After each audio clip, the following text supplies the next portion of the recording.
अंजलि के लिए इंसाफ की लड़ाई, एबीपी न्यूज की मुहिम रंग लाई। ये बात हमारे इंटरव्यू में निधि की मां ने कही थी।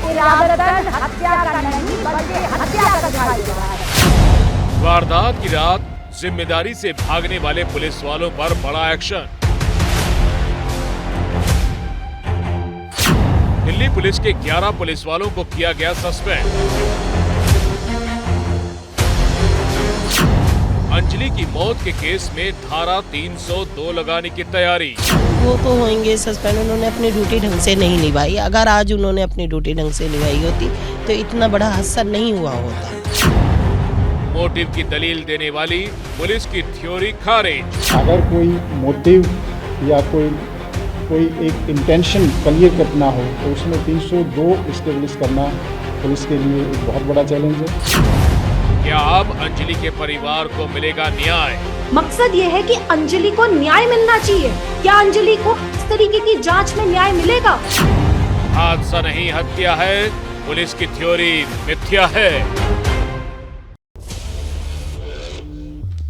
नमस्कार, आप सभी का बहुत बहुत स्वागत है। मेरा नाम रूबिका लियाकत है और ये हुंकार का स्पेशल एडिशन इस वक्त आप देख रहे हैं। हमारी मुहिम रंग लाई है, ये कहते हुए दिल को सुकून भी है और फख्र भी है, क्योंकि आपका काम यानी एबीपी न्यूज का काम है सत्ता से सवाल पूछना, प्रशासन से सवाल पूछना, और वो भी तब जब काम पूरा और सही तरीके से नहीं हो रहा है।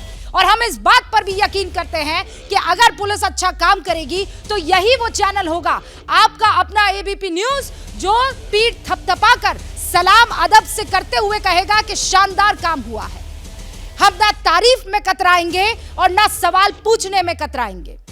आज यहां मौजूद रहने के पीछे की वजह आप बहुत अच्छे से जानते हैं। आपका आशीर्वाद आपके चैनल एबीपी न्यूज पर है और एबीपी न्यूज के सवालों का, एबीपी न्यूज की मुहिम का असर यह हुआ है कि 11 पुलिस वालों को देश की बेटी अंजलि के केस में सस्पेंड कर दिया गया है। अभी धारा 302 को लेकर हम बार बार कह रहे थे, हर बार कह रहे थे, यही वो जगह है, यही वो पोडियम है। और इनमें से बहुत से वो चेहरे हैं जिन्होंने आरोप ये लगाया था कि मीडिया ट्रायल हो रहा है। भाई, आप लोगों का काम ही ये बन गया है, आपने अंजलि का केस पकड़ लिया है, लेकिन आज सच्चाई ये है कि हमारी वो मुहिम रंग लाई है। हमारी बेटी अंजलि अब इंसाफ के बहुत नजदीक है। आज वो तमाम चेहरे एक बार फिर से आपके सामने स्क्रीन पर होंगे जो लड़ाई में लगातार हमारे साथ बने हुए थे, जो लगातार पुलिस की इस पूरी की पूरी कार्रवाई और एक्शन पर सवाल उठा रहे थे।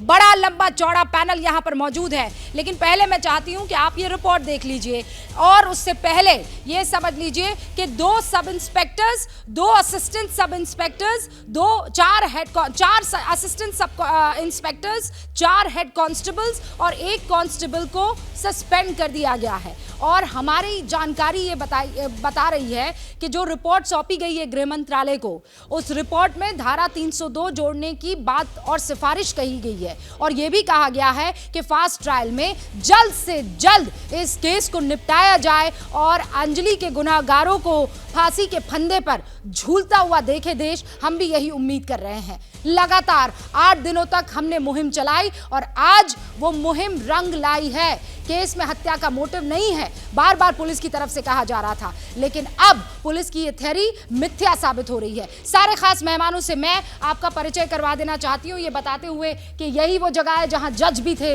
यही वो जगह है जहां वकील भी थे, यही वो जगह है जहां पूर्व पुलिस अधिकारी मौजूद थे, यही वो जगह है जहां पर सामाजिक कार्यकर्ता मौजूद थे और यहीं से वो मुहिम लगातार देश के कोने कोने तक पहुंचती रही है। पहले आप इस पूरे मसले पर 2 महत्वपूर्ण बयान सुन लीजिए और फिर सारे मेहमानों से मैं आपका परिचय करवाऊंगी।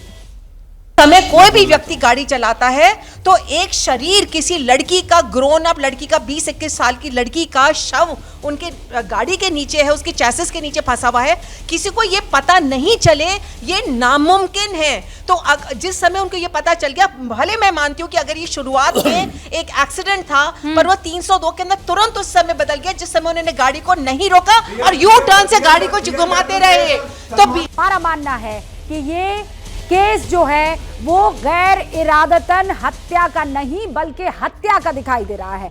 आरोपियों पर मुकदमा धारा 304 का नहीं बल्कि 302 के तहत चलना चाहिए और ये बहस डे 1 से चल रही है।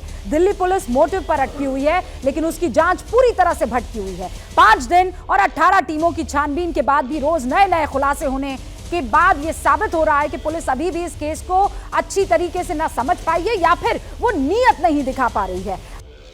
और सारे खास मेहमान यहाँ पर हमारे साथ जुड़े हुए हैं। वेद भूषण जी पूर्व एसीपी दिल्ली पुलिस के हमारे साथ जुड़े हुए हैं। बरखत रेहान सामाजिक कार्यकर्ता हमारे साथ जुड़ी हुई हैं। हमारे साथ एलन राव साहब भी जुड़े हुए हैं जो कि पूर्व डीसीपी हैं और वकील के तौर पर भी अभी प्रैक्टिस कर रहे हैं। इस तरफ मैं बता देना चाहती हूँ राखी दुबे जी हमारे साथ जुड़ी हुई हैं जो कि पेशे से सुप्रीम कोर्ट में वकालत करती हैं। सामाजिक कार्यकर्ता के रूप में हमारे साथ यहाँ पर अंबर जैदी भी जुड़ी हुई हैं और हमारे साथ यहाँ पर सुबुही खान भी जुड़ी हुई हैं। और आपको ये बता देती हूँ भूपेंद्र चौरसिया भी हमारे साथ जुड़े हुए हैं जो कि अंजलि के परिवार के बेहद करीबी। आप सभी का बहुत बहुत स्वागत है। चौरसिया जी शुरुआत मैं आपसे करना चाहूँगी क्योंकि यही वो जगह है, यही वो टाइम है जब लगातार एबीपी न्यूज़ पर हम आवाज़ बुलंद करते हैं। मैम मुझे लगता है सबसे पहले तो एबीपी न्यूज़ ने जो 140 करोड़ लोगों की आवाज़ को सुना है वो बहुत काम की है और आपने जो इस अंजलि के मृत्यु को जो एक मुहिम बनाया, कैसे आप चाहते थे कि उनके गुनहगारों को सज़ा मिले, मुझे लगता है अब दिल्ली पुलिस काफ़ी हद तक उस तक पहुंच चुकी है और जो न्याय की लड़ाई है उसमें पूरा देश आपके साथ है। 11 लोगों को जो सस्पेंड किया गया है वो बिल्कुल सही डिसीजन है क्योंकि उस दिन अगर इन लोगों ने अपना काम चुस्तैदी से किया होता तो आज अंजलि हमारे बीच में होती। यही मैं आपसे कहना चाहूँगा। एक और चीज़ मैं कहना चाहूँगा कि जो DCW की जो हमारी यहाँ की चेयरपर्सन हैं उनका भी रोल बहुत इंपॉर्टेंट है। वो सिर्फ चिट्ठी लिखने का काम ना करें, वो इंपॉर्टेंटली कुछ करें क्योंकि मैं ये देखता हूँ कि जो मालीवाल जी हैं वो सिर्फ चिट्ठियाँ लिख रही हैं, वो किसी भी तरीके से वुमेन प्रोटेक्शन का कोई काम नहीं कर रही हैं। चिट्ठियां लिखने से काम नहीं होगा लेकिन बरखा जी मैं आपके पास आऊंगी। सर यही वो जगह थी जब आपने कहा था कि 302 नहीं लग सकती है, नहीं लग सकती है, नहीं लग सकती है और अब सिफारिश की खबर आ गई। रूबिका, आपकी जो मेहनत है और एबीपी चैनल ने जिस तरह से इस मुद्दे को उठाया है, मैं लगभग 10वीं बार इस डिबेट में इसी चैनल पर आ रहा हूं, तो जिस तरह से लीगल पॉइंट्स के साथ में आपने अदालत लगाई, आपने तमाम तरह के प्रोग्राम रखने, आपने मौके से कवरेज दी, तो वो कहीं ना कहीं समाज के तमाम जो इम्पोर्टेंट ऑर्गन्स थे, चाहे वो जुडिशरी थी, चाहे पुलिस थी, चाहे वो गृह मंत्रालय था, उन तक आपका मैसेज प्रखरता और मुखरता के पास पहुंचा और ये उसमें उसका जो एक्शन हुआ है, अभी डीसीपी और एसीपी के खिलाफ भी शोकॉज नोटिस जारी किए जा रहे हैं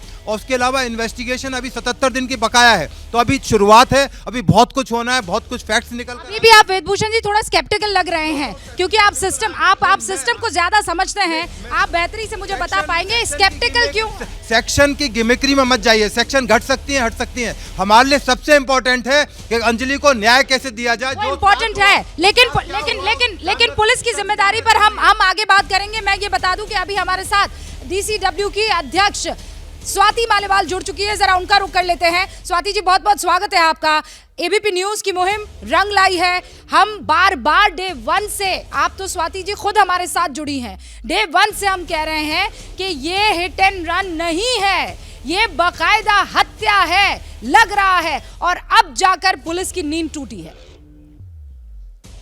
जी बिल्कुल, और मैं ये कहना चाहूंगी बिल्कुल सच्चाई तो ये है कि कुछ जीत तो मिली है, लेकिन मुझे ऐसा लगता है that it is too little and too late. Because आप देखिए 13 दिन हो गए, जो चीज पूरा देश पहले दिन से कह रहा है कि ये किसी भी तरीके से गैर इरादतन एक्सीडेंट नहीं है, ये सीधे सीधे एक हत्या का मामला है, उसमें 13 दिन लग जाता है दिल्ली पुलिस को। वो लड़की 13 किलोमीटर तक घिसटती रहती है और कोई नहीं जागता। तो ठीक है, जो पीसीआर के ऑफिसर्स हैं उनको सस्पेंड करा गया है, वो तो मुझे लगता है पहले ही दिन हो जाना चाहिए था। पर सवाल ये है कि उन ऑफिसर्स का क्या जिन्होंने 1 घंटे में बिना किसी जांच किए ये कह दिया कि ये तो हत्या का मामला ही नहीं है, और इनफैक्ट 13 दिन तक इसी तरीके से पूरे देश को गुमराह किया और इन्वेस्टिगेशन प्रॉपरली नहीं करी। जब हमने समन्स करे दिल्ली पुलिस को, तब हमें पता चला, जब हमने उन्हें क्वेश्चन करा कि निधि का तो इंटेरोगेशन ही नहीं हुआ था, उसका फोन जब्त नहीं करा गया, 164 स्टेटमेंट्स जितने आई विटनेसेस थे उनके हुए नहीं थे। सीसीटीवी जो फुटेज है वो खंगाले नहीं गए। जब हमने ये सारे इशू, आप ये कह रही हैं कि छोटी मछलियों पर तो एक्शन फौरन ले लिया गया, लेकिन अभी बड़ी मछलियां जो है वो अभी भी उनके ऊपर किसी तरह का कोई एक्शन नहीं हुआ है। जी बिल्कुल, और उसमें बहुत डर की बात है क्योंकि अल्टीमेट मकसद क्या है? अल्टीमेट मकसद ये है कि अंजलि को न्याय मिलना चाहिए। और अगर वो न्याय कैसे मिलेगा? वो कब मिलेगा? जब प्रॉपर एविडेंस हुई होगी, प्रॉपर जांच हुआ होगा। तो जिन पुलिस ऑफिसर्स जो पहले दिन से कह रहे हैं कि नहीं मर्डर तो हुआ ही नहीं, हाँ। और जो वो अक्यूज्ड हैं उनकी बातों पे बिल्कुल एक्सेप्ट करके बैठे थे कि हाँ वो तो लड़के हैं, उन्हें तो पता नहीं चला, नीचे कोई लड़की आ गई, ये तो इतनी पी रखी थी, ये तो बिल्कुल उनका तो कोई इरादा ही नहीं था मर्डर करने का। इस तरीके की बातें जिस पुलिस ने करी हो और उसी पुलिस ने इन्वेस्टिगेशन करी हो और उस इन्वेस्टिगेशन में इतने लूप होल्स हों और आज उसको व्हाइट वॉश किया जाता है ये कह के कि हमने 11 ऑफिसर सस्पेंड कर दिए। ठीक है, आपने 11 ऑफिसर सस्पेंड करे, पहली बात तो वो पहले ही दिन कर देने चाहिए थे और ये मर्डर के चार्जेस भी पहले ही दिन लग जाने चाहिए थे। और दूसरी बात, उन ऑफिसर्स का क्या जिन्होंने जांच ठीक से नहीं करी? ये केस क्यों सीबीआई को नहीं दिया जाता? मेरे बिल्कुल। लेकिन स्वाति जी, यहाँ पर जो खामियां दिल्ली पुलिस के कुछ अधिकारियों की या कुछ वहां पर तैनात जवानों की है, उसको उजागर करने वाला भी कोई और नहीं, दिल्ली पुलिस का ही वो चेहरा है। तो हमें ये बात तो माननी पड़ेगी कि निष्पक्ष तरीके से उस रिपोर्ट को रख दिया गया गृह मंत्रालय के सामने और अब हमें इंतजार करना है उस एंड का जहां पर अंजलि को पूर्णतः इंसाफ मिले। नहीं, मैं ऐसा नहीं मानती। मैं इसलिए ऐसा नहीं मानती क्योंकि ठीक है 11 ऑफिसर्स आपने सस्पेंड करे, वो तो आपको करने ही चाहिए क्योंकि जो पीसीआर वहां पे तैनात थी और आई विटनेस बता रहे हैं कि उन्होंने पीसीआर को बताया फिर भी उन्होंने कोई एक्शन नहीं लिया। 2/22 पे पहली पीसीआर कॉल हुई जिसमें उन्होंने बोला, आई विटनेस ने बोला कि लड़की की लाश ऐसे घसीटते हुए कार लेके जा रही है और 4:15 के ऊपर दूसरी पीसीआर कॉल हुई जिसमें उन्होंने आई विटनेस ने बताया कि लड़की बिल्कुल नग्न हालत में। जी, वो तो आप निटिग्रिटीज में जा रही, मैं कह रही हूँ ये जो रिपोर्ट सौंपी है वो भी पुलिस के ही एक ऑफिसर ने सौंपी है ना। मैं शालिनी जी की बात कर रही हूँ, वो भी एक महिला है। तो इस बात की तो तारीफ होनी चाहिए कि जो खामी थी दिल्ली पुलिस की, उसे उजागर करने वाला ही दिल्ली पुलिस का भी एक चेहरा है, तो इसकी तो तारीफ होनी चाहिए। देखिए, मैं ये पूरी तरीके से मानती हूँ कि पहली बार इतना एक्शन हुआ है, ये मैं मानती हूँ और इसका मैं स्वागत भी करती हूँ। पर मेरा सवाल ये है कि उन ऑफिसर्स का क्या जिन्होंने जांच खराब तरीके से करी है, जो 13 दिन, क्योंकि देखिए शालिनी जी ऊपर से आई हैं, वो स्पेशल सीपी हैं, उन्हें गृह मंत्रालय ने बोला था, उन्होंने अपनी एक जांच रिपोर्ट दी है। पर क्या शालिनी की जांच रिपोर्ट में उन ऑफिसर्स के ऊपर एक्शन लेने की बात है जिन्होंने डे 1 से इसे हत्या ना बोलकर एक्सीडेंट बताने की कोशिश की? और जब मैंने जो बताया, हमने जैसे समन्स इशू करे उनके ऊपर जो उन्होंने दिल्ली पुलिस ने हमें बताया कि निधि का फोन नहीं करा था। स्वाति जी, जब आप मुझसे बात कर रही हैं, पीछे मेरे कुछ मेहमान हैं जो ये अपडेट करना चाह रहे हैं आपको कि एसीपी और डीसीपी दोनों से एक्सप्लेनेशन बाकायदा शो कॉज नोटिस उनको जारी कर दिया गया है। क्या बताइए भाई, आपने अगर ये नहीं किया तो क्यों नहीं किया, एक्शन क्यों ना लिया जाए? मैं तब मानूंगी जब इन बड़े ऑफिसर्स को भी सस्पेंड करा जाएगा, क्योंकि शो कॉज नोटिस तरफ होती है और सस्पेंड जरूरी होता है मेरे हिसाब से। आगे हमारा एक स्वाति जी, पीछे से बहुत सी आवाजें आ रही है। अगर एक सेकंड एक एक करके आप लोग एक सेकंड, बात ये हुई थी कि स्वाति जी हमारे साथ जुड़ेंगी, वो मेरे सवालों का जवाब देंगी। लेकिन स्वाति जी, क्या आप यहाँ से 1-2 सवाल लेना चाहेंगी? हाँ जी बिल्कुल, बताइए। ओके, भूपेंद्र चौरसिया आपसे बात करेंगे, वो अंजलि के करीबी हैं। मैम, मैं आपसे ये कहना चाहता हूँ कि डीसीडब्ल्यू का जो कंपोजिशन होता है वो वुमेन्स का प्रोटेक्शन होता है। तो आप मुझे बताइए कि दिल्ली पुलिस से तो आपने समन पूछा, आपने पर्चियाँ लिखी, आपने इंडिविजुअली क्या परिवार से बात की? क्या आपने उनकी माँ की हेल्थ के बारे में कुछ बात की? क्योंकि मैं परिवार से जुड़ा हुआ हूँ, आपकी तरफ से, डीसीडब्ल्यू की तरफ से कोई भी ऑफिशियल नहीं आया। तो सिर्फ दिल्ली पुलिस पे क्वेश्चनिंग करके आप यहाँ पे राजनीति कर रही है, मुझे लगता है बिल्कुल ठीक नहीं है। अगर डीसीडब्ल्यू के काम पर स्वाति जी, मैं राजनीति नहीं करती, मैं बिल्कुल राजनीति नहीं करती। मैं डे 1 से अंजलि का जो केस है उसके ऊपर काम कर रही हूँ। दिल्ली पुलिस को क्वेश्चन करना हमारा काम है, वो हम कर रहे हैं। हमारे काम है रिकमेंडेशंस, वो भी हम कर रहे हैं। और आपको शायद पता नहीं होगा पर डे 1 से मेरी टीम उनके साथ है, परिवार वालों के साथ, और मैं उनके संपर्क में हूँ। और अभी मैं परिवार के साथ पिछले 13 दिन से हूँ, 250 घंटे नहीं मैं उनके घर में 24 घंटे हूँ। मैम आप नेशनल टेलीविजन पे झूठ बोल रही हैं, आप परिवार से संपर्क में नहीं है ना, आपका कोई आदमी है, आप झूठ कह रही हैं। नहीं सर, मैं बिल्कुल संपर्क में 250 आवर्स से मैं फैमिली के साथ हूँ, DCW का कोई ऑफिशियल वहाँ नहीं है। उनकी माँ की किडनी के बारे में आम आदमी पार्टी बोलती है हम करवाएंगे, कुछ नहीं। आम आदमी पार्टी से इसलिए जोड़ने नहीं, मैं भूपेन जी प्लीज एक सेकंड ना, all right sir, I understand Bhupen ji, आपने जो सवाल किया था, लेकिन एक बात तो आप मानेंगे ना कि लगातार इस मसले पर मुखरता से स्वाति मालीवाल अपनी बात रख रही है, ये बात रख रहे, ये बात मानेंगे कि नहीं? आप राजनीति को बाद में किया जा सकता है, पर यहाँ बेटी अंजलि का सवाल है, क्या मुखरता से वो सवाल उठा रही है कि नहीं? मुझे बताइए, वो चेयरपर्सन है, उनके पास बहुत पावर है, सिर्फ सवाल उठाने से काम नहीं होता। वो कह रही है मेरी टीम उनके घर पे एक्टिव है, मैं कह रहा हूँ 250 आवर्स से DCW का एक भी कंसर्न वहां नहीं पहुंचा, ये तो झूठ बात बोल रही है ना। मुझे बताइए, इतनी बड़ी जो DCW की अध्यक्ष हैं, वो ये कहती है कि मेरी एक पूरी टीम लगी हुई है उनके परिवार में, और मैं कहता हूँ वो कुछ कह रही है, आप सुन लीजिए। मेरे को लगता है इस तरीके से आपको करना चाहिए, क्योंकि ये बिल्कुल झूठ है, ये सही बात नहीं। तो स्वाति जी, आप घर पर जाएंगी, आप ये कह रही हैं? जी मैं बिल्कुल घर पे भी चली जाऊंगी, बट मेरी पूरी टीम साथ में है। और आप देखिए क्या होता है, जब इस तरीके का कोई केस होता है तो दिल्ली महिला आयोग अपना काम करता है, हमने वो पूरी तरीके से काम करा है। और बिल्कुल पूरा घर है, मतलब परिवार ऑलरेडी बहुत ट्रॉमा में, मेरी पूरी team. I am very sorry madam, with due courtesy and regard, आप भूपेन ने आज बोल दिया तो आपने एग्री कर लिया कि कल जाएंगे। मैडम आप उससे पहले भी आप जा सकते थे, आप दिल्ली की चेयरपर्सन है, पूरा हिंदुस्तान और दिल्ली आपको देखती है, आपकी बात को रिगार्ड देती है, क्योंकि आप खुद एक महिला है। ओके, एक मेरी बात सुनिए, ठीक है, आपका सवाल सुन लिया। स्वाति जी, मैं चाहती हूँ एक आखिरी कमेंट और उसके बाद मैं डिबेट यहाँ पर करने वाली हूँ। आपसे यह सवाल किया जा रहा है कि आप खुद पर्सनली वहां पर क्यों मुलाकात करने के लिए नहीं गई? ये भूपेन चौरसिया भी सवाल उठा रहे हैं, और पूर्व दिल्ली पुलिस के अधिकारी हैं, दिल्ली पुलिस के पूर्व अधिकारी है, वो भी ये बात कह रहे हैं। जी मैं इनके परिवार के पूरी तरीके से संपर्क में हूँ, मेरी टीम भी पूरी तरीके से संपर्क में है, लेकिन वहां पर अलग अलग तरीके के लोग हैं और बहुत मुश्किल है वहां तक पहुंचना। मैं भूपेंद्र चौरसिया जी से ही संपर्क करूंगी और मैं कल जरूर उनसे दोबारा मिलने चली जाऊंगी, मेरे को उसमें कोई समस्या नहीं।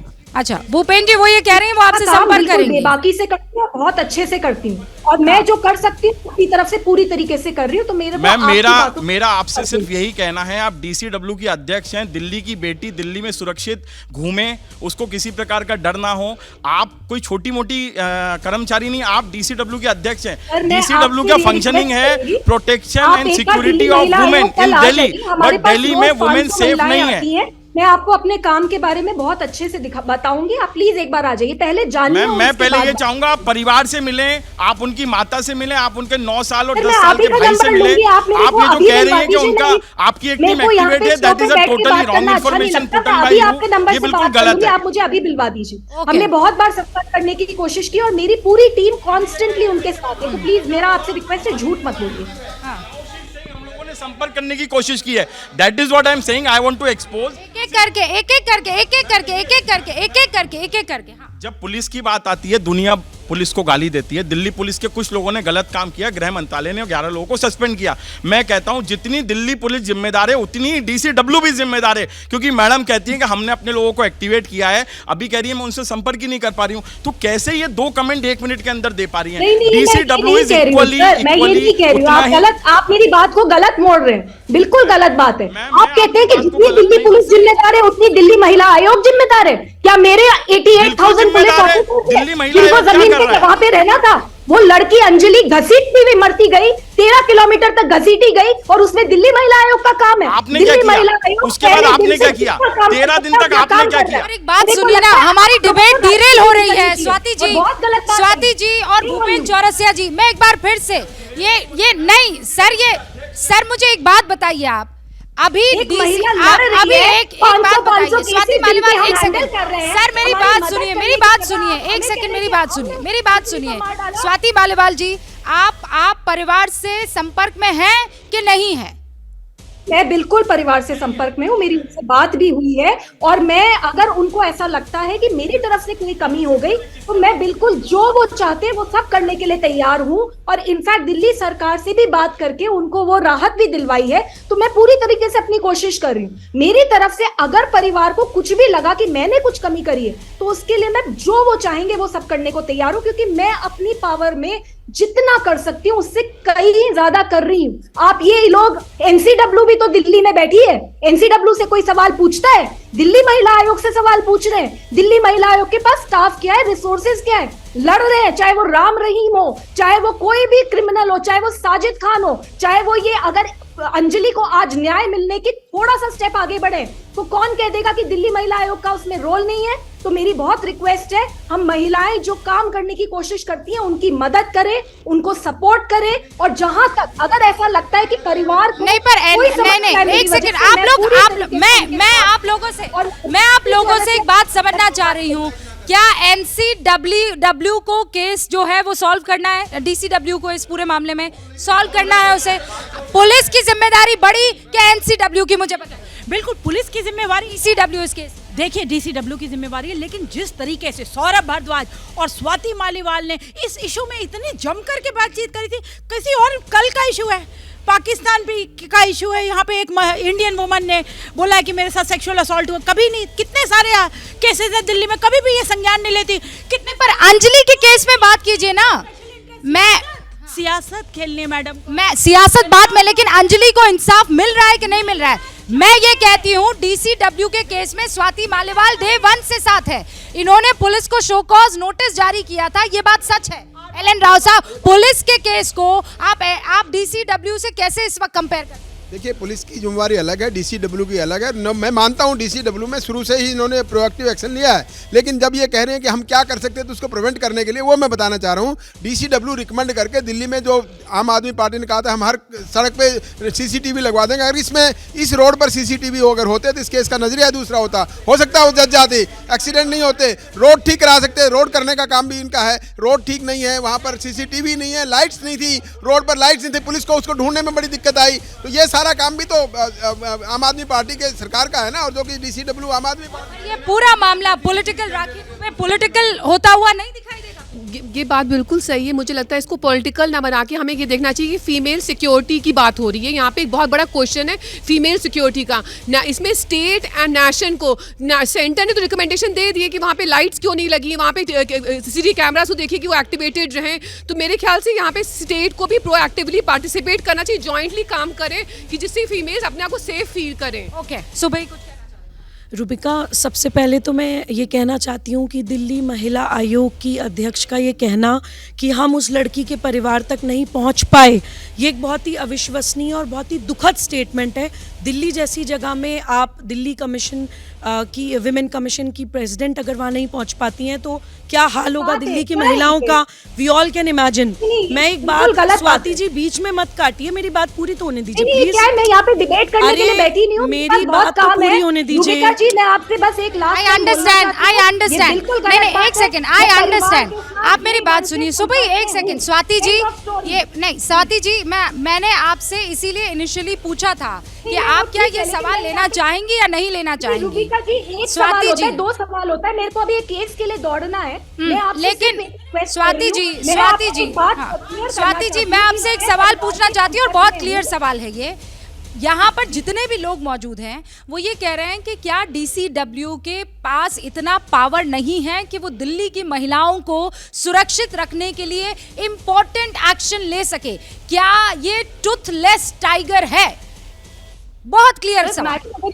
मैडम, अगर ये टूथलेस टाइगर होता ना तो सिर्फ मीडिया की बातों से और सिर्फ जनता के अप्रोच से इतने काम नहीं होते। फैक्ट ये है कि दिल्ली महिला आयोग ने पिछले 6 साल में 1 लाख केसेस की सुनवाई करी है। 181 हेल्पलाइन पे रोज 2000 से 4000 कॉल्स आती हैं, और मेरे से पहले 8 साल में दिल्ली महिला आयोग ने 1 केस की सुनवाई हुई थी। तो दिन रात काम कर रहे हैं। अभी ये बात करके भी मैं एक केस पे जा रही हूँ, एक रेस्क्यू ऑपरेशन पे जा रही हूँ। तो देखिए दिल्ली महिला आयोग जितनी हमारे पास अगर पावर है आप उसमें देखिए स्वाति जी, मैं आपको नहीं रोकूंगी। अगर रेस्क्यू ऑपरेशन पर आप जा रही हैं तो मैं आपको नहीं रोकूंगी, दैट इज मोर इम्पोर्टेंट। लेकिन आप ये कह रही हैं कि आप अंजलि के परिवार से अब तक किसी तरह नहीं मिल पाई है। अगर वो तस्वीरें हम देखेंगे, आप ये वादा हमसे करके जाइए एबीपी न्यूज पर कि आप जल्द से जल्द उनसे मुलाकात करेंगी और उनके हेल्थ इश्यूज को लेकर भी जल्द से जल्द कोई कदम उठाएंगी। देखिए मैं बिल्कुल ये नहीं कह रही हूँ कि मैं उनसे नहीं मिल पाई हूँ या मैं उनसे नहीं, मतलब मैं संपर्क नहीं कर पाई हूँ, ऐसा कुछ भी नहीं है। मैं आपको पहली बात बता रही हूँ, बिल्कुल सही बात है। रोज, one of the first responders to this case was the Delhi commission for women. We got a 181 call and our team was there and my team has been constantly in touch with them. Swati ji, मुझे ये नहीं पता कि आपकी team उनके touch में है कि नहीं, पर मैं यहाँ एबीपी न्यूज पर ये वाउच कर सकती हूँ कि डे 1 से आप लगातार इस मुद्दे पर दिल्ली पुलिस के एक्शन पर, चाहे उनको शो कॉज नोटिस जारी करना हो, चाहे उनसे सवाल जवाब करना हो, वो आप कर रही हैं। लेकिन उसके बाद के केसेस को लेकर आपकी उनसे मुलाकात हुई है नहीं हुई है ये मैं नहीं बता सकती, ये आप डीसीडब्ल्यू के अध्यक्ष के तौर पर बता सकती है। और मैं चाहूंगी कल वो तस्वीर आप हम सबके साथ साझा करें जब आप अंजलि की माँ, उनकी सेहत के बारे में, उनके परिवार का लालन पोषण कैसे होगा उसके बारे में कुछ कर पाएंगी। और मैं अब ज्यादा आपको रोकूंगी नहीं क्योंकि मेरे बाकी मेहमान अपनी बात रखना चाह रहे। स्वाति जी बहुत बहुत शुक्रिया हमारे साथ जुड़ने के लिए। अब मैं दोबारा अपने इस पूरे मामले को ट्रैक पर लाते हुए, दिल्ली पुलिस 302 अब इसमें दाखिल करेगी, ऐड करेगी कि नहीं करेगी, जिससे वो कतरा रही थी। भेजी आ रही हो आपके पास। देखिए डे 1 से ये केस इतना सिंपल एक्सीडेंट तो नहीं था, ये तो हम शुरू से कह रहे हैं। लेकिन अब 302, 304 या क्या धाराएं हैं, धाराओं का खेल अलग है। वो चार्जशीट फाइल होने तक पुलिस चेंज कर सकती है, लेकिन साथ में जरूर ये धाराओं का खेल कैसे हो गया राव साहब?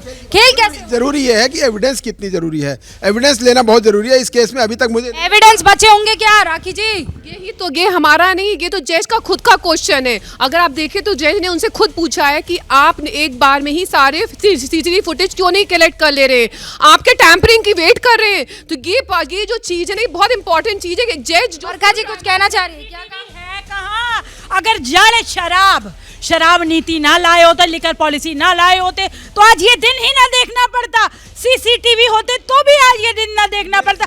इतनी जद्दोजहद ना करनी पड़ती। जितने भी सीसीटीवी जो एविडेंस कलेक्ट किए गए, सीसीटीवी की बात कर रहे हैं, वो किसी शॉप से, किसी घर से कलेक्ट किए गए। मैं स्वाति माल जी चली गई हैं मैडम, मैं उनसे विद ड्यू कर्टसी निगाह पूछता हूं, कल किसी चैनल पर या बताएं कि उस रोड पर कितने सीसीटीवी कैमरे लगे, जिम्मेदारी से बताएं। मैं उम्मीद करता हूं ये मैसेज उन तक जरूर जाएगा और दिल्ली सरकार बताएगी। अच्छा, कोई मुझे क्लैरिफाई कर दे क्या? नहीं, क्या सीसीटीवी जो है वो एनसीडब्ल्यू का ही काम है, पुलिस का नहीं? देखिए रूबिका, बात एनसीडब्ल्यू, डीसीडब्ल्यू या पुलिस की नहीं है। बात यह है कि हम दिल्ली में है, देश की राजधानी, और जब महिला सुरक्षा की बात आती है, फिर जब आप बगले झांकने लगते हैं और आरोप प्रत्यारोप करने लगते हैं तो ऐसे सवाल उठते हैं और जायज़ है। क्योंकि दिल्ली में जब आम आदमी पार्टी की सरकार आई थी ना, इसी मुद्दे को लेकर वो सरकार में आए थे कि हम महिला सुरक्षा पर करेंगे। उन्होंने निर्भया को लेकर के हम चप्पे चप्पे पर सीसीटीवी फुटेज लगाएंगे, मार्शल्स होंगे महिलाओं की सिक्योरिटी के लिए। आज अंजलि के एक्सीडेंट स्पॉट की फुटेज ही नहीं है क्योंकि उन्होंने कुछ अपने जो वादे किए थे, दावे किए थे, आज तक आप पूरा करने में असफल है।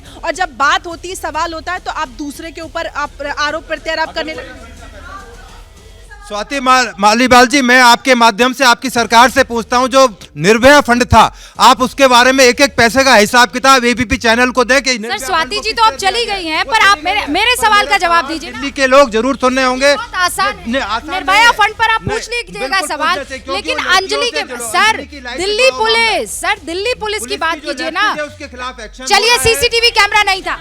बरखा जी प्लीज मेरी बात समझिए, आप लोग इस पूरे के पूरे मामले पर राजनीति बाद में कर लीजिएगा। ना मैं सीसीटीवी की भी बात कहती हूँ कि नहीं थे, गड़बड़ी हो गई, ठीक है। इन सब को आप कॉलर से पकड़ के पूछ लीजिएगा।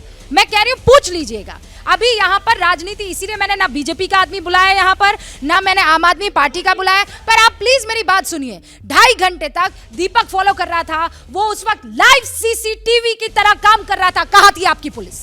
देखिए, उस बारे में जो लैप्सेज, ग्लेयरिंग लैप्सेज है, उसीलिए 11 जो पुलिस वाले उनको सस्पेंड किया गया, उनके खिलाफ डिपार्टमेंटल एक्शन लिया जा रहा है। और सीनियर एक लड़की ने ब्रूटली लाइफ खो दी सर, उसको कौन कंपनसेट करेगा? आप क्या सस्पेंशन से उसको कंपनसेट कर सकते? नहीं, कोई भी इंसान कंपनसेट नहीं कर। तो मैं आपकी बात से एग्री करता हूं, इत्तेफाक करता हूं कि उसकी लाइफ को कंपनसेट नहीं किया जाए। पूरी फैमिली उस पर डिपेंडेंट थी। मेरे सस्पेंशन से प्रॉब्लम सॉल्व हो जाएगी सर? बिल्कुल भी नहीं होगी। एक फीमेल होके अगर एक्शन नहीं लिया था, हम सब लोग डरे हुए हैं। मुझे ऐसा लगता है दिल्ली पुलिस को अब एक्टिवेट होना चाहिए। हम दिल्ली पुलिस के काम पे शक नहीं कर रहे, बट उस दिन जब एक चश्मदीद ये कहता है कि मैं गया और वहाँ चौकी पे पुलिस वाला नहीं था, तो अगर वहाँ पुलिस वाला 2.5 घंटे से आदमी फोन कर रहा है, ना पुलिस पिकेट पर कोई है, ना पीसीआर वैन में कोई। दिल्ली पुलिस ने उस दिन लॉ एंड ऑर्डर का कहीं ना कहीं अगर पालन किया होता तो आज अंजलि हमारे बेड़ा घर किया है ना सर, मानिए ना। बिल्कुल इस बात के मान आपके सामने तो सब कुछ आगे 11 पुलिस वाले सस्पेंड कर दिए, डीसीपी एसीपी का एसटीएल लिया जा रहा है। आप और चीजों को बुला लो, सबको बुला लो, दिल्ली में सबको रख लो। और कितनी पॉपुलेशन है दिल्ली की, कैसे मॉनिटर करेंगे? आप कैसी बातें कर रही है बरखा जी की आप अरे वो दिल्ली पुलिस की दिक्कतों को हम डिस्कस कर सकते हैं बरखा जी। नहीं दिक्कतें हैं, इसका मतलब वो दिक्कत, लेकिन साथ साथ फीमेल सिक्योरिटी की बात भी तो है ना।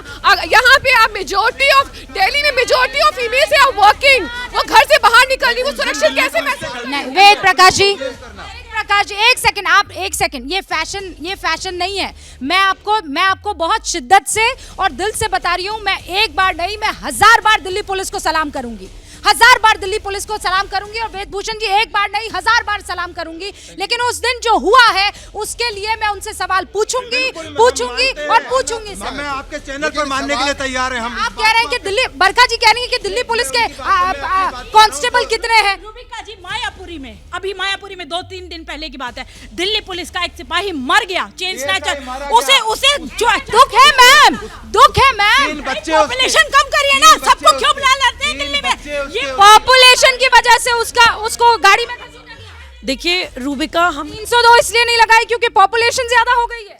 नहीं रूबिका, देखिए हम लोगों को समस्या पे बात करते हुए बहुत दिन हो गए हैं, हमें अब समाधान पे बात करनी चाहिए। कई बार हम लोग अपने निजी हित साधने के लिए अज्ञानता में बस आरोप प्रत्यारोप में सारा समय गंवा देते हैं। हमें समझना पड़ेगा इस तरह का इंसिडेंट क्यों, और ताकि आगे किसी बच्ची या किसी लड़के के साथ भी ऐसी घटना ना हो। देखिए इसके जो हमें कारण सारी डिबेट्स के बाद समझ आए हैं। सबसे पहले तो मुफ्त की दारू बट रही है, तो युवा अपने होश में ही नहीं है, कुछ भी करे ले जा रहे हैं। सड़कों पर सीसीटीवीज नहीं है, अगर कोई अपराध हो जाता है वो कैप्चर नहीं हो पा रहा है। पुलिस का ढीला व्यवहार कि वो प्रोएक्टिवली आगे जाके अपराध को प्रिवेंट नहीं कर रहे हैं, और अगर हो भी जाता है अपराध तो उसकी तरह इन्वेस्टिगेशन भी बहुत मुस्तैदी के साथ नहीं कर रहे हैं। Last but not the least, जो एबीपी के ही मंच पे पिछली बार हमने बात करी थी कि हमारी आईपीसी में बहुत बड़े लूप होल्स हैं भाई। 302 को मर्डर को प्रूव होने के लिए आपको योजना, तैयारी, इरादा, उद्देश्य सब दिखाना पड़ता है, तब मर्डर काउंट होता है। हम सब लोग जानते हैं कि मर्डर आदमी नशे में भी कर देता है, मर्डर गुस्से में भी कर देता है, आक्रोश में भी कर देता है, लापरवाही में भी कर देता है। अगर किसी के द्वारा किसी की हत्या होती है तो उस पर केवल और केवल 302 लगनी चाहिए। Culpable homicide not amounting to murder, ये क्या है? ये क्या है वेद प्रकाश जी, ये क्या है वेदभूषण जी? एक ऐसा कानूनी लोचा है जिसके बारे में आप और हम डिबेट कर रहे हैं। बीएमडब्ल्यू केस हुआ, सलमान खान केस हुआ, तमाम इसी को ले। सर आप सलमान खान के फैन होंगे, आप डे वन से सलमान खान सवाल पैदा कर रही है। पर इस केस में 302 मुश्किल क्यों है सर? कोई मुश्किल नहीं है, ये धाराओं का खेल नहीं है। धारा घट सकती है, बढ़ सकती है, आपको अदालतों पर विश्वास रखना चाहिए। ये मामला अदालत में जाएगा और तमाम एविडेंसेस के आधार पर 300 अदालत पर विश्वास करें, पुलिस पर नहीं। अदालत पे कैसे विश्वास करेंगे? अदालत के सामने आपके एविडेंस तो होने चाहिए। अगर आप देखिए ना, आज तो खुद ही जो जज इस टाइम देख रहे हैं इस केस को, वो खुद ही डिससैटिस्फाइड है। जिस तरीके से इन्वेस्टिगेशन अगर होगी, जब अदालत के सामने कोई एविडेंस ही नहीं होगा तो 302 कैसे होगा? एमएम की कोर्ट थी सर, बट आज तक इन्वेस्टिगेशन तो वही देख नहीं। आप ये भी तो आप ये देखिए ना, आप जो वहां पे सामने पुटअप कर रहे हैं बेल के आप जब आप ये देखिए उस टाइम जज भी डिससैटिस्फाइड हो रहा है। संविधान से चलेगा मैडम, ट्रायल होगी तो एविडेंस भी होगी ना सर। जब एविडेंस ही नहीं होगा तो ट्रायल क्या होगी और क्या जस्टिस मिलेगा? ट्रायल के बगैर कुछ नहीं हो सकता, करनी पड़ेगी ना आपकी। देखिए जो बेल की इशू पे बात हो रही है, बेल वो जो आदमी की हुई है वो मर्डर केस में इन्वॉल्व नहीं है। देखिए हर आदमी इसमें जो भी अरेस्ट होगा उसके खिलाफ कौन कौन से आदमी के खिलाफ क्या क्या एविडेंस आया है उसके हिसाब से इसमें चार्ज लगना है, और चार्ज तब लगेगा जब इसकी इन्वेस्टिगेशन पूरी होने के बाद। 302 लगने में दिक्कत क्या है? 302 लगने में सर एक जरूरी सवाल ये है कि 7 मुलजिम अरेस्ट किए गए। सभी जितने भी मेरे पैनलिस्ट हैं, व्यूअर्स हैं, उनको ये भी तय करना चाहिए, मुझे भी तय करना चाहिए, राव साहब को, सभी को, कि क्या सातों की सातों मर्डर के लिए जिम्मेदार हैं या सातों के सातों मर्डर के लिए जिम्मेदार है? तो आइए चौरसिया जी, सातों के सातों मर्डर के लिए मैम मुझे ऐसा लगता है इसमें जो लोग गाड़ी में बैठे थे वो तो पूरे के पूरे 302 के चार्ज में जाए और बाकी लोगों पे 304 होना चाहिए, क्योंकि वो कहीं ना 5 पर 302, बाकी 2 पर 304। देखिए बिल्कुल रूबिका, जब हम गाड़ी में बैठते हैं तो अगर कोई पॉलिथीन या कुछ भी अटक जाता है ना, तो इमीडिएटली पता चल जाता है कि गाड़ी के बोनेट के नीचे कुछ आया है। नहीं, पर सातों के सातों मर्डर के जिम्मेदार होने चाहिए या 302 के या 304? देखिए 304, उसमें 5 लोग थे और जिसने एक्सीडेंट किया उस पे तो 302 लगना ही लगना चाहिए। बाकी जो उसमें और लोग मौजूद थे उन पे भी 304 तो लगना ही कम से कम बनता है।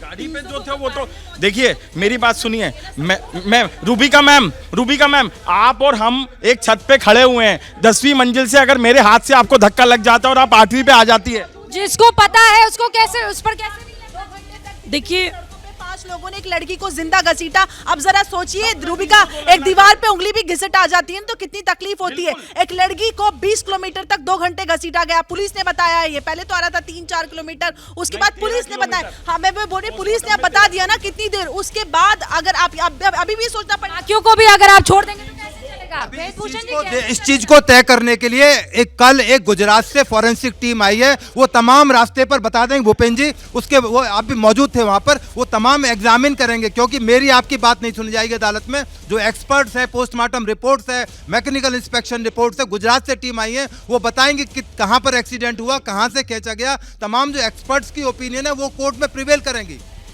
मैं कहना चाहूँगी कोर्ट में ये पुलिस ने रिपोर्ट सबमिट करी है कि उसमें से 2 व्यक्ति उतरे थे, उन्होंने देखा और उन्होंने चेक करा, उनको मालूम हुआ कि नीचे एक लड़की की बॉडी फंसी हुई है। ये क्वेश्चंस कोर्ट में हुए हैं, तो इसका मतलब कि वो जो 4 लोग थे उन सबको पता था कि नीचे एक लड़की है जो फंसी हुई है, उसके बावजूद उन्होंने निकाला नहीं, दे ड्रैग। सब पर हत्या का केस जी, क्योंकि 300 के पार्ट 3 में कहा गया है when you have a proper knowledge that the act will cause death, तो वहां पे 300 आपका 302 में ही बनता है। 302 देखिए, सातों के सातों पर 302 लगना चाहिए कि नहीं? जी देखिए रूबिका, जो लोग गाड़ी के अंदर मौजूद हैं, हम सभी लोग जानते हैं, सभी लोग गाड़ी चलाते भी हैं, बैठते भी हैं। एक छोटा सा कंकड़ भी आ जाए गाड़ी नीचे तो पता चलता है। तो जो 4 लोग बैठे हैं, अगर ड्राइवर आपकी बात नहीं भी सुन रहा था, आप हैंड ब्रेक खींच सकते हैं, आप स्टीयरिंग को डिस्टर्ब करके उसको रोकने की कोशिश कर सकते हैं, आप उसको झंझोड़ सकते हैं कि गाड़ी रोको। बहुत सारे ऑप्शंस होते हैं गाड़ी रुकवाने के। अगर वो ये प्लीड करें कि जी हम तो बिल्कुल जिम्मेदार नहीं है क्योंकि हम स्टीयरिंग व्हील पे नहीं थे, तो ये मुझे लगता है बेवकूफ़ बनाने वाली बात है ना बरकत। लाई डिटेक्टर टेस्ट कराओ, सारे टेस्ट कराओ, सारी टेक्नोलॉजी को यूज करो, और जो लोग भी इन्वॉल्व हैं उनको सजा मिलनी चाहिए, सख्त सजा मिलनी चाहिए। पर क्या 302 का मामला हो, 302 के पैदा किए जा रहे हैं। निधि पर सवाल पैदा किया, उसका जो एक अकेला सोल विटनेस है, वो भी एक लड़की। अरे सर, विटनेस तो आपने मान लिया है ना उसको। मैं कह रही हूँ वो साजिश करता भी तो हो सकता है। 164 के स्टेटमेंट उसके रिकॉर्ड हुए हैं मैडम, कोर्ट के सामने बयान हुए हैं। सर आप कैसे मान लेंगे जब तक प्रूफ नहीं हो जाता है? आप उसे विटनेस कैसे मान सकते हैं? वो साजिश करता भी हो। कॉल डिटेल्स हैं, बता रही हैं। सर आप मुझे ये बताइए, आप और मैं दोनों स्कूटर पर जा रहे हैं, आप और मैं पक्के साथी तो नहीं है, बचपन से दोस्त तो नहीं है, लेकिन मान लीजिए मेरा एक्सीडेंट होता है और मैं गाड़ी में फंस जाती हूँ, आप मुझे छोड़ के भाग जाएंगे? देखिए वो एक मानवीय भूल हो सकती है। ना मानवीय भूल नहीं सर, आप ना नहीं मानवीय भूल, ठीक है, उन्होंने अपनी जिम्मेदारी को नहीं निभाया, निधि ने अपनी जिम्मेदारी को नहीं निभाया। मानवीय भूल, ये हैवानीय भूल है सर, ये हैवानीय भूल है। थी मानवीयता के नाते, उसकी सहेली फंसी थी, उसको बताना चाहिए था। एक अनजान व्यक्ति नहीं छोड़ के जा सकता, वो तो उसको कह रही है मेरी दोस्त है। मैं एक बहुत इंपॉर्टेंट पॉइंट बताना चाहूँगा। यहाँ पे जो हम बार बार बात कर रहे हैं कि गृह मंत्रालय तक बात गई और सब इन्वॉल्व हुए, मुझे लगता है एबीपी अगर इस चीज़ को एक मुहिम नहीं बनाता तो ये चीज़ दब जाती। अगर कल अंजलि के लोगों को फांसी की सज़ा होती है तो मुझे लगता है एबीपी का इस पर बहुत शुक्रिया था। पूरा भारत 140 करोड़ लोग करेंगे। कुछ भी हो जाए ये मुद्दा नहीं छूटेगा। देखिए बिल्कुल नहीं छूटना चाहिए, लेकिन मैं एक बात बता दूं, जो साइंटिफिक इन्वेस्टिगेशन से तरीके से एविडेंस इकट्ठी हो रही है, उस एविडेंस के बेस पे ही इसमें केस में सजा हो सकती है। लेकिन एक बड़ा इंपॉर्टेंट इसमें लूप होल लग रहा है मुझे आज की डेट में, उन लोगों की आइडेंटिटी सिर्फ उन्हीं के कहने से है। 4 आदमी 5 आदमी कौन थे गाड़ी में, उनको देखा किसने है कि कौन कौन आदमी थे, ये बड़ा इंपॉर्टेंट इशू रहेगा ट्रायल के दौरान, और इसी के बेस पे उसको फांसी की सजा हो सकती है। और बार बार जो हम बात कहते आए, अब मेरे पास वक्त की कमी है, अंबर 10 सेकेंड। सर ने सवाल उठाया है, सारी सीसीटीवी फुटेज इकट्ठी हुई है कि उन्होंने किस तरह से दूसरे लाइसेंस वाले ड्राइवर को लेके आए, तो वो फुटेज के आधार पर सारी देंगे। हाँ, सब सिलसिलेवार तरीके से, अब वक्त की कमी है। एक बार फिर से पुलिस देर कर दी है, बहुत देर कर दी है। मुझे नहीं पता है कि साइंटिफिक एविडेंस को अगर आपको प्रूव करना भी तो कितना कलेक्ट कर पाए होंगे आप और कितनी देर तब तक हो चुकी होगी, लेकिन अभी भी दिल मेरा ये गवाही दे रहा है कि बहुत कुछ बिगड़ा नहीं है, बहुत कुछ अभी भी अगर आपने दिल्ली पुलिस ने प्रूव कर दिया तो फिर ये सारे के सारे जो आरोपी है वो गुनहगार साबित होंगे और उनको बहुत कड़ी सजा होगी। वो तो कोर्ट डिसाइड करेगा कौन सी, लेकिन हम चाहते हैं कि वो फांसी के फंदे पर लटके और झूले। बहुत बहुत शुक्रिया आप सभी का हमारे साथ जुड़ने के लिए। आप देखते रहिए एबीपी न्यूज, आपको रखे आगे। क्या मजबूरी है मेरी, बताइए। मैं अभी आपको बताती हूँ कि मैंने ओए होए होए होए नमकीन के चटकारे लेते हुए टकटकी मार के डिबेट शो को पॉज रिपीट कर कर के देख रहे हैं जोगिंदर जी। इनकी तरह आप भी देखें अपनी फेवरेट डिबेट्स को रिपीट कर और डाउनलोड कीजिए एबीपी लाइव ऐप अपने स्मार्ट टीवी पर।